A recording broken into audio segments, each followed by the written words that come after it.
First thing we got to do is to remove the negative battery cable from the battery. Now the next thing we got to do is to remove this bottom panel underneath the steering column. So we're going to start with this little cover right here. Take that out of the way. And underneath there we will see a Phillips screw here and a Phillips screw there. So we're going to remove those now. Alright, now we've got the screws removed and the cover is popped in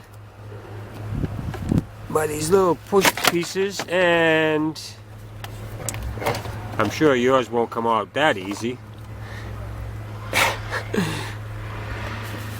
So you can see these little pieces right here that push this panel in.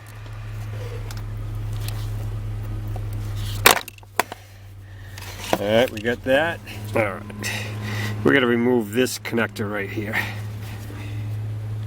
Okay, there it is. I pushed in that little lock right there. Had one there, one on the other side. Okay, we got that out of the way.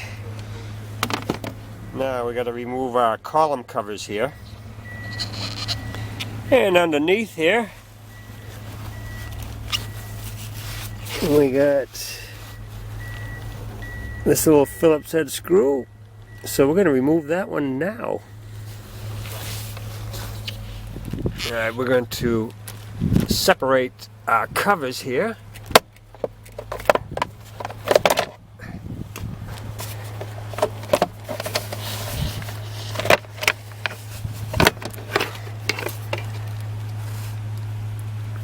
There's the bottom one.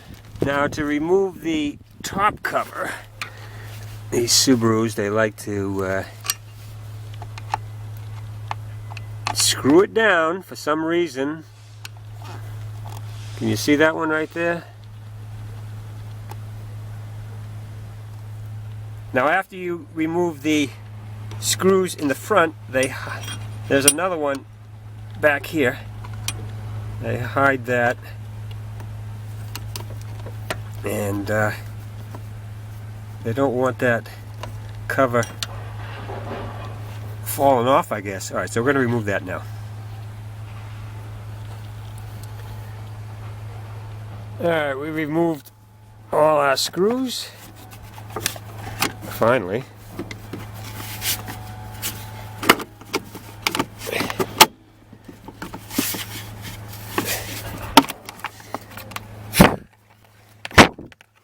It's a little dusty. There's your little stanchions where the screws went into. Now the next thing we're going to do is to remove the electrical connector from the ignition switch, which is right here. A little lock.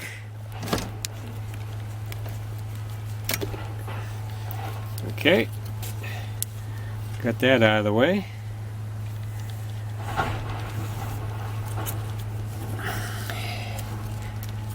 So what we're going to do now is we're going to come up here and we're going to remove the security bolts.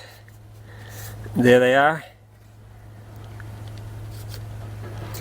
So what we're going to do is we're going to get a chisel in there and we're going to move those bolts. Alright, let's get our chisel in there.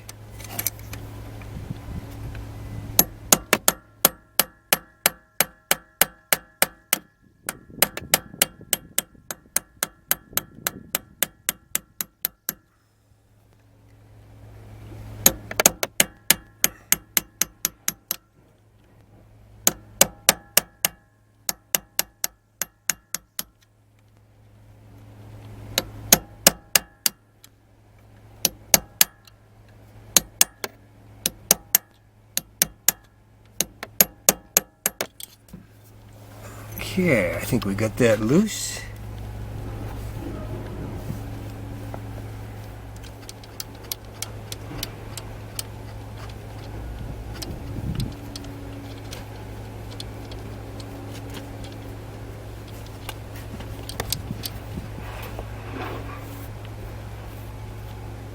Lucky they weren't rusted, huh? It would be in tough shape. Here is the last screw.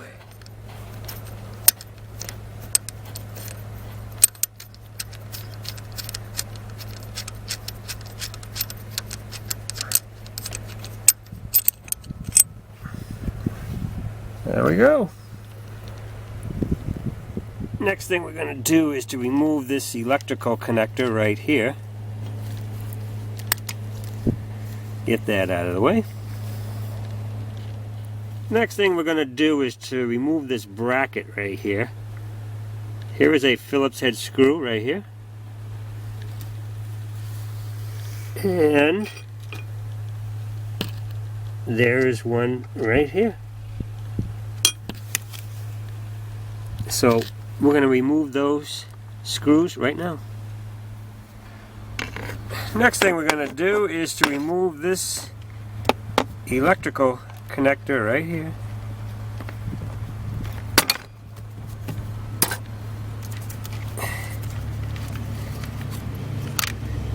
Okay, now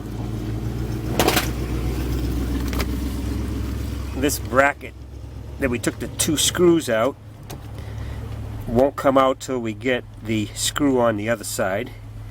So we're going to go over there and work on that now. Next thing we're going to do is we're going to find this little piece right here, lift up on that, and see that? Get that wire out of the last way. Screw for that bracket right there. Where are you? Right there.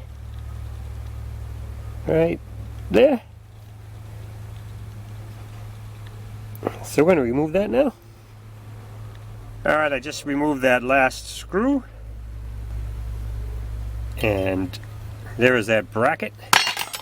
Now there's nothing underneath the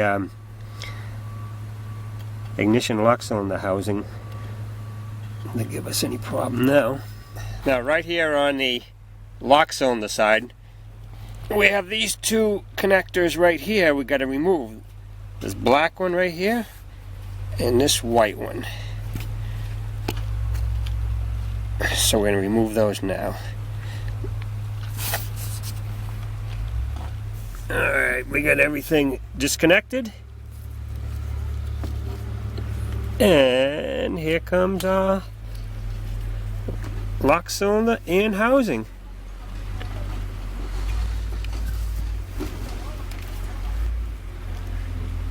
There it is.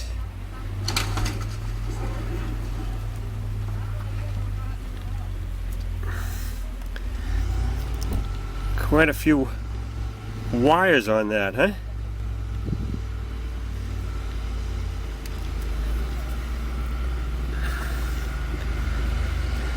Now, on that black connector, I want to show you how you remove that. Push that in.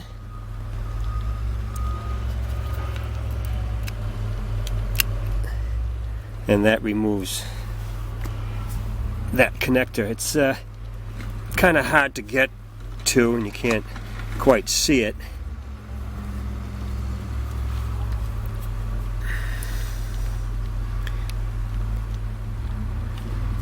That's the whole unit right there.